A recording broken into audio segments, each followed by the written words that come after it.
first clear expression of nationalism came with the French Revolution in 1789. France, as you would remember, was a full-fledged territorial state in 1789 under the rule of an absolute monarch. राष्ट्रवाद की पहली स्पष्ट अभिव्यक्ति 1789 में फ्रांसीसी क्रांति के साथ हुई, जैसा कि आपको याद होगा। 1789 में फ्रांस एक ऐसा राज्य था जिसके संपूर्ण भूभाग पर एक निरंकुश राजा का आधिपत्य था। यहाँ जिस निरंकुश शासक की बात हो रही है, उसका नाम लुई 16वां था। इसके शासनकाल में अत्यधिक करों का बोझ था। जनता आर्थिक संकटों का सामना कर रही थी और इसका जनता पर बिल्कुल ध्यान नहीं था। इसलिए उसे निरंकुश शासक कहा गया है।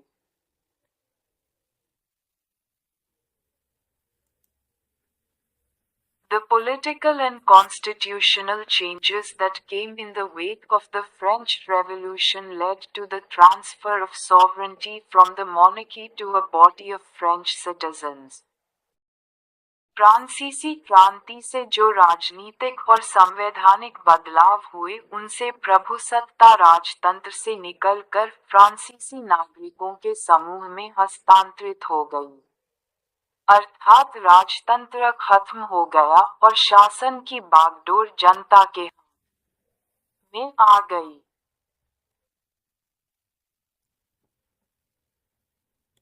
The revolution proclaimed that it was the people who would henceforth constitute the nation and shape its destiny.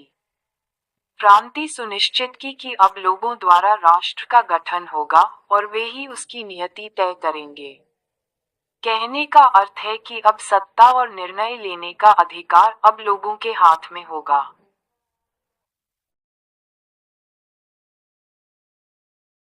From the very beginning, the French revolutionaries introduced various measures and practices that could create a sense of collective identity amongst the French people.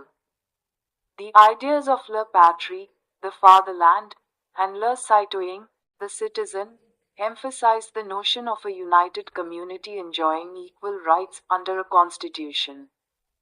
प्रारंभ से ही फ्रांसीसी क्रांतिकारियों ने ऐसे अनेक कदम उठाए जिनसे फ्रांसीसी लोगों में एक सामूहिक पहचान की भावना पैदा हो सकती थी। ल पैट्री अर्थात पितृभूमि और ल साइटोइंग अर्थात नागरिक जैसे विचारों ने एक संयुक्त समुदाय के विचार पर बल दिया, जिसे एक संविधान के अंतर्गत समान अधिकार प्राप्त थे। कहने का अर्थ है कि क्रांति के शुरुआत से ही क्रांति के नेतृत्व करने वालों ने ऐसे कई कदम उठाए कि सभी लोग एक ही तरह के पहचान से अपने आप को जोड़कर देख सके, न कि पहले की तरह वे अपनी पहचान को अपने क्षेत्र या भाषा के आधार पर देखें। बच्चों, आप एक उदाहरण से इसको समझे। मान लीजिए किसी व्यक्ति से अगर उसकी पहचान पूछा जाए तो अगर वह अपने आप को राजस्थानी कहता है तो इसका अर्थ कि अपनी पहचान अपने क्षेत्र से जोड़ रहा है। वही अगर कोई व्यक्ति अपने आप को मराठी कहता है तो वह अपनी पहचान अपनी भाषा से जोड़ रहा है। अगर ये दोनों अपनी पहचान भारतीय बताए तो ये सामूहिक पहचान की भावना कही जाएगी। ऐसी भावनाएं देश की प्रगति के लिए सहायक होती है। तो इसी प्रयास के तहत ला पटरी और ले सिटोए के विचार को फ्रांसीसी जनता के समक्ष रखा गया। ला पटरी का अर्थ है देश, जिसे हम राष्ट्र के रूप में भी जानते हैं। वही ले सिटोए का अर्थ है नागरिक, यानी वह व्यक्ति जो उस देश में रहता हो या फिर उसका हिस्सा हो। इन दो विचारों ने लोगों में ये भावना पैदा किया कि राष्ट्र अर्थात देश और उसके नागरिक एकजुटता और समानता के सिद्धांत पर आधारित है। इससे लोगों में ये संदेश गया कि अब हर नागरिक को बराबरी का अधिकार प्राप्त होगा और ये अधिकार संविधान के अंतर्गत होंगे, चाहे नागरिकों की सामाजिक स्थिति कुछ भी हो।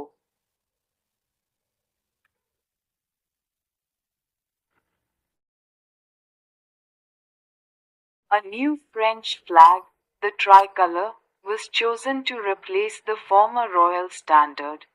एक नया फ्रांसीसी झंडा तिरंगा चुना गया, जिसने पहले के राजध्वज की जगह ले ली। अर्थात अब पुराने झंडे के स्थान पर 3 रंगों का एक नया झंडा चुना गया, जिसके 3 रंग थे, नीला, सफेद और लाल। ये रंग विभिन्न सामाजिक और राजनीतिक प्रतीकों का प्रतिनिधित्व करते थे। नीला रंग पेरिस के नागरिकों और आम जनता का प्रतीक था। सफेद रंग राजा अर्थात राजशाही का प्रतीक था, क्योंकि उस समय सफेद रंग फ्रांस के राजशाही के प्रतीक के रूप में इस्तेमाल होता था। लाल रंग क्रांति और राष्ट्रीय एकता का प्रतीक था। इस प्रकार नए ध्वज के माध्यम से भी लोगों में एकता का भाव लाने का प्रयास किया गया। The Estates General was elected by the body of active citizens and renamed the National Assembly. New hymns were composed, oaths taken and martyrs commemorated, all in the name of the nation. Estate general का चुनाव सक्रिय नागरिकों के समूह द्वारा किया जाने लगा और उसका नाम बदलकर नेशनल असेंबली कर दिया गया। नई स्तुतियां रची गईं, शपथें ली गई, शहीदों का गुणगान हुआ और यह सब राष्ट्र के नाम पर हुआ। आइए अब इन वाक्यों को ठीक से समझते हैं। फ्रांस के नागरिक उस समय 3 वर्गों में बंटे थे। इन वर्गों को एस्टेट कहा जाता था। पहले एस्टेट में पादरी लोग आते थे, दूसरे एस्टेट में जमींदार और शाही वर्ग आते थे और तीसरे एस्टेट में आम लोग आते थे, जिनमें किसान, व्यापारी, कारीगर, श्रमिक आदि थे। एस्टेट जनरल के चुनाव में इन्हीं 3 एस्टेट के प्रतिनिधियों को चुना गया था। शपथ ली गई कि नए संविधान बन जाने तक बैठकें जारी रखी जाएगी। और जिन लोगों ने क्रांति के दौरान अपने प्राणों की आहुति दी थी, उनका गुणगान किया गया।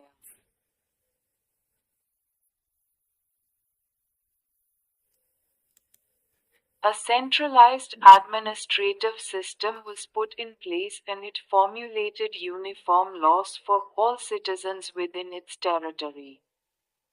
एक केंद्रीय प्रशासनिक व्यवस्था लागू की गई जिसने अपने भूभाग में रहने वाले सभी नागरिकों के लिए समान कानून बनाए। यहाँ केंद्रीय प्रशासनिक व्यवस्था का अर्थ है कि अब स्थानीय शासकों और सामंतों का प्रभाव कम करके पूरे देश को नियंत्रित करने वाला एक प्रशासनिक तंत्र की स्थापना की गई। और इसमें ये सुनिश्चित किया गया कि सभी नागरिकों को एक समान अधिकार मिले।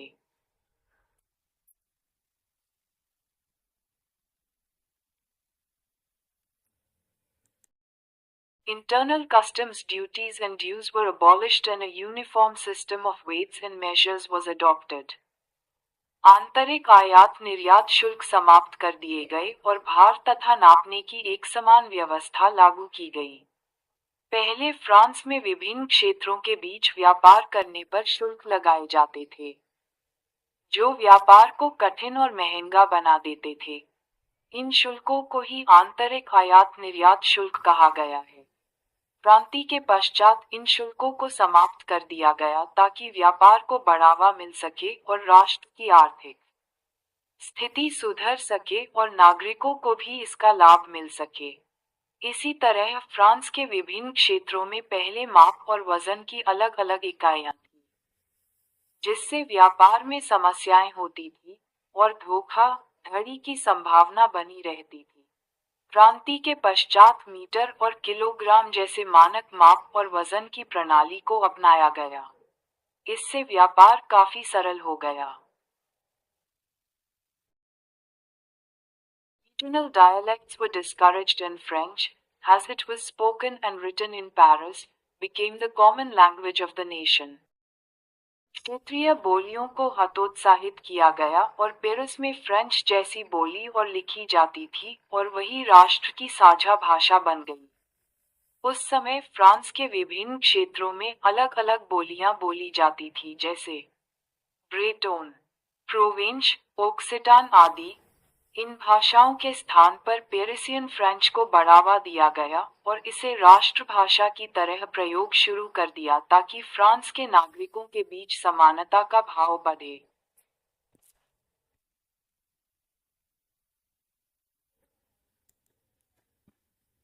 The revolutionaries further declared that it was the mission and the destiny of the French nation to liberate the peoples of Europe from despotism. In other words, to help other peoples of Europe to become nations. क्रांतिकारियों ने ये भी घोषणा की कि फ्रांसीसी राष्ट्र का अब से लक्ष्य होगा कि वह यूरोप के लोगों को निरंकुश शासकों से मुक्त कराए। दूसरे शब्दों में, फ्रांस यूरोप के अन्य लोगों को राष्ट्रों में गठित होने में मदद देगा।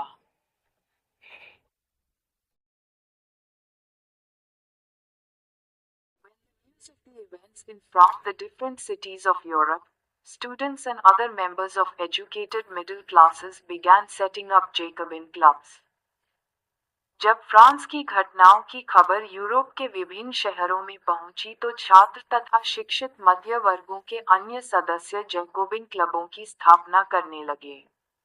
जैकोबिन क्लब मूल रूप से पेरिस में क्रांतिकारी क्लब थी, जिसमें मुख्य रूप से शिक्षित मध्य वर्ग जैसे कि विद्यार्थी, वकील, व्यापारी और अन्य बुद्धिजीवी शामिल थे।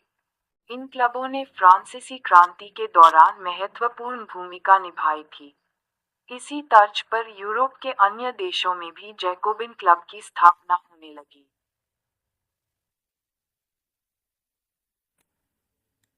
Their activities and campaigns prepared the way for the French armies which moved into Holland, Belgium, Switzerland and much of Italy in the 1790।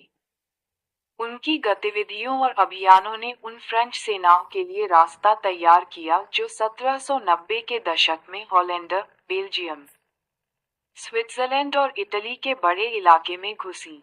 अर्थात 1790 के दशक में फ्रांसीसी सेनाएं क्रांतिकारी युद्धों में भाग ले रही थी, जिसके कारण फ्रांसीसी सेना यूरोप के विभिन्न क्षेत्रों में प्रवेश किया और इन सेनाओं के अभियानों ने यूरोप के अन्य देशों में क्रांति के विचारों को फैलाने में मदद की। With the outbreak of the Revolutionary Wars, the French armies began to carry the idea of nationalism abroad. क्रांतिकारी युद्धों के शुरू होने के साथ ही फ्रांसीसी सेनाएं राष्ट्रवाद के विचार को विदेशों में ले जाने लगी। अर्थात सेनाएं यूरोप के जिस हिस्से में जाती वहां के लोगों को इन सैनिकों के द्वारा फ्रांस में उत्पन्न हुए राष्ट्रवाद की भावना के बारे में जानकारी मिलने लगी।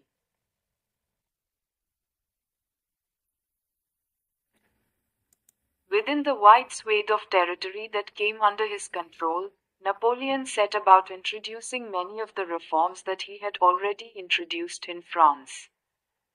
नेपोलियन के नियंत्रण में जो विशाल क्षेत्र आया वहां उसने ऐसे अनेक सुधारों की शुरुआत की जिन्हें फ्रांस में पहले ही आरंभ किया जा चुका था। इसका अर्थ है कि क्रांति के कुछ समय पश्चात राजनीतिक अस्थिरता का लाभ उठाकर नेपोलियन फ्रांस की गद्दी पर जा बैठा और फिर उसने इससे भी आगे बढ़कर यूरोप के कई हिस्से को जीत लिया।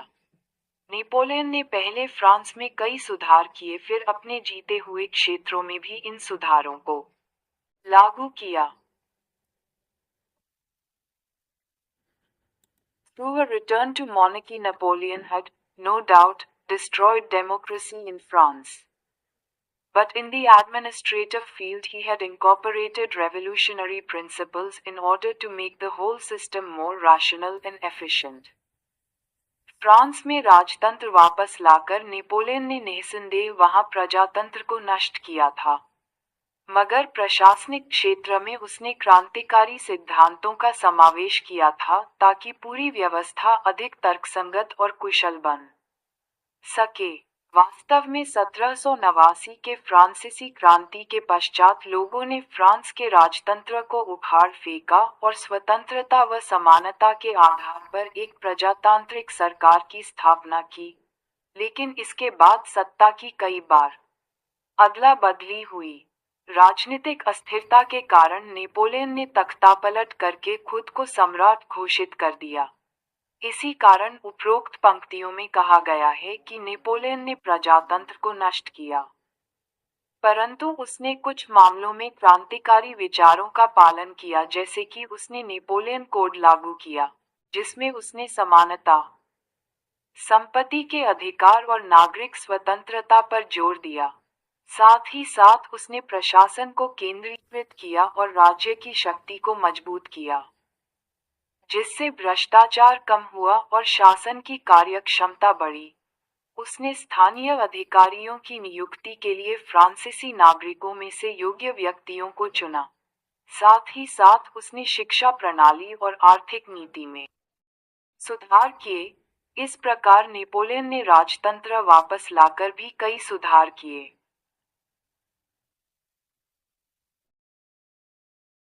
The Civil Code of 1804, usually known as the Napoleonic Code, did away with all privileges based on birth, established equality before the law and secured the right to property. 1804 की नागरिक संहिता, जिसे आमतौर पर नेपोलियन की संहिता के नाम से जाना जाता है, ने जन्म पर आधारित विशेषाधिकार समाप्त कर दिए थे। उसने कानून के समक्ष बराबरी और संपत्ति के अधिकार को सुरक्षित बनाया। हम जानते हैं कि फ्रांस पहले 3 वर्गों में बंटा था। पहले और दूसरे वर्ग में क्रमशः धर्मगुरु, अधिकारीगण इत्यादि आते थे। इन 2 वर्गों को विशेष अधिकार और सुविधाएं प्राप्त थीं, जैसे कि टैक्स में छूट और विशेष राजनीतिक अधिकार की प्राप्ति। परंतु तीसरे वर्ग, जिसमें किसान, मजदूर और व्यापारी आते थे, उन्हें कोई विशेष अधिकार प्राप्त नहीं थे। क्रांति के पश्चात पहले और दूसरे वर्ग के इन्हीं जन्म आधारित विशेषाधिकारों को समाप्त कर दिया गया। अब हर नागरिक को समान अधिकार मिलने लगे और उनका समाज में स्थान उनके जन्म से नहीं, बल्कि उनके कर्म, शिक्षा और योग्यता के आधार पर निर्धारित होता था। This code was exported to the regions under French control. इस संहिता को फ्रांसीसी नियंत्रण के अधीनस्थ क्षेत्रों में भी लागू किया गया। उस समय नीदरलैंड, स्पेन, इटली, जर्मनी का कुछ हिस्सा, पोलैंड, स्विट्जरलैंड का कुछ हिस्सा और लक्समबर्ग फ्रांस के नियंत्रण में थे। वहां भी इस नागरिक संहिता को लागू किया।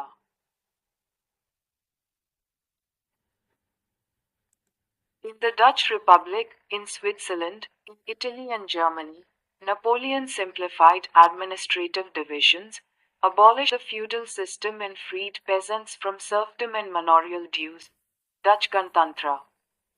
स्विट्जरलैंड, इटली और जर्मनी में नेपोलियन ने प्रशासनिक विभाजनों को सरल बनाया, सामंती व्यवस्था को खत्म किया और किसानों को भूदासत्व और जागीरदारी शुल्कों से मुक्ति दिलाई।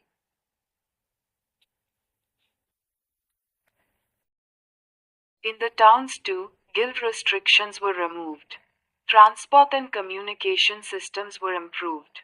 Peasants, artisans, workers and new businessmen enjoyed a newfound freedom. शहरों में भी कारीगरों के श्रेणी संघों के नियंत्रणों को हटा दिया गया। यातायात और संचार व्यवस्थाओं को सुधारा गया। किसानों, कारीगरों, मजदूरों और नए उद्योगपतियों ने नई नई मिली आज़ादी चखी। इन सभी कदमों से व्यापार, उद्योग और व्यक्तिगत स्वतंत्रता में वृद्धि हुई।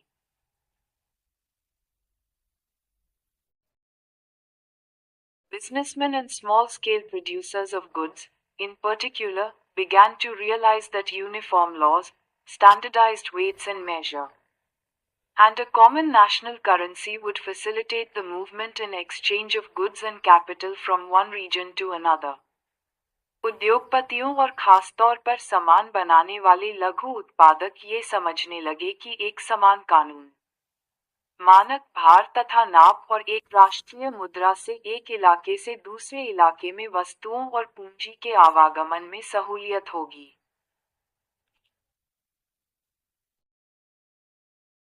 However, in the reactions of the local populations to French rule were mixed. लेकिन जीते हुए इलाकों में स्थानीय लोगों की फ्रांसीसी शासन के प्रति मिली जुली प्रतिक्रियाएं थीं। कहने का अर्थ है कि कुछ लोग इन बदलावों की प्रशंसा कर रहे थे, वहीं कुछ लोग इसकी निंदा भी कर रहे थे। जो लोग इन बदलावों की निंदा कर रहे थे, उसका कारण भी आप अगली कुछ पंक्तियों में जान जाएंगे। Initially, in many places such as Holland and Switzerland, as well as in certain cities like Brussels, Mainz, Milan and Warsaw, the French armies were welcomed as harbingers of liberty. शुरुआत में अनेक स्थानों जैसे हॉलैंड और Switzerland और साथ ही कई शहरों जैसे ब्रसल्स, मेंज, मिलान और वॉर्सा में फ्रांसीसी सेनाओं का स्वतंत्रता का तोहफा देने वालों की तरह स्वागत किया गया। But the initial enthusiasm soon to hostility, as it became clear that the new administrative arrangements did not go hand in hand with political freedom. मगर यह शुरुआती उत्साह शीघ्र ही दुश्मनी में बदल गया जब ये साफ होने लगा कि नई प्रशासनिक व्यवस्थाएं राजनीतिक स्वतंत्रता के अनुरूप नहीं थीं। अर्थात शुरू में तो फ्रांस की सेना को एक तरह से आजादी देने वाले के रूप में देखा गया था, लेकिन बहुत जल्दी यह उत्साह खत्म हो गया और लोगों ने फ्रांसीसी शासन के खिलाफ विरोध करना शुरू कर दिया। इसका कारण ये था कि फ्रांस ने तो नए प्रशासनिक सुधार जरूर किए थे, जैसे कि कानूनों को समान बनाना और व्यापार को बढ़ावा देना, लेकिन उसने इन सुधारों को लागू करते समय लोगों को राजनीतिक स्वतंत्रता नहीं दी। कहने का अर्थ है, फ्रांस ने इन क्षेत्रों में सिर्फ प्रशासनिक बदलाव किए, लेकिन लोगों को अपने विचार व्यक्त करने या राजनीतिक अधिकारों का पालन करने की स्वतंत्रता नहीं दी। लोगों को यह महसूस हुआ कि उनकी वास्तविक स्वतंत्रता में कोई बदलाव नहीं आया और वे फ्रांस के शासन से नाखुश हो गए। इसलिए शुरुआत में जो खुशी थी, वह जल्द ही विरोध में बदल गई। Increased taxation, censorship, forced conscription into the French armies required to conquer the rest of Europe, all seemed to outweigh the advantages of the administrative changes. बढ़े हुए कर, सेंसरशिप और बाकी यूरोप को जीतने के लिए फ्रेंच सेना में जबरन भर्ती से हो रहे नुकसान प्रशासनिक परिवर्तनों से मिले फायदों से कहीं ज्यादा नजर आने लगे। अर्थात अब करों को बढ़ा दिया गया था। सेंसरशिप यानी विचारों और सूचना को नियंत्रित किया जाने लगा, अर्थात लोग स्वतंत्र रूप से अपनी राय व्यक्त नहीं कर सकते थे और सरकार की जरूरत पड़ने पर आलोचना भी नहीं कर सकते थे। साथ ही साथ बाकी यूरोप को जीतने के लिए स्थानीय लोगों को फ्रांसीसी सेना में शामिल होने के लिए मजबूर किया जाने लगा। इन सब कारणों से लोगों को प्रशासनिक सुधारों से जितना फायदा हुआ था, उतने ही नुकसान इन सख्त और अव्यवस्थित परिवर्तनों से होने लगा। इससे लोग और भी नाखुश हो गए और फ्रांस के खिलाफ विरोध बढ़ने लगा।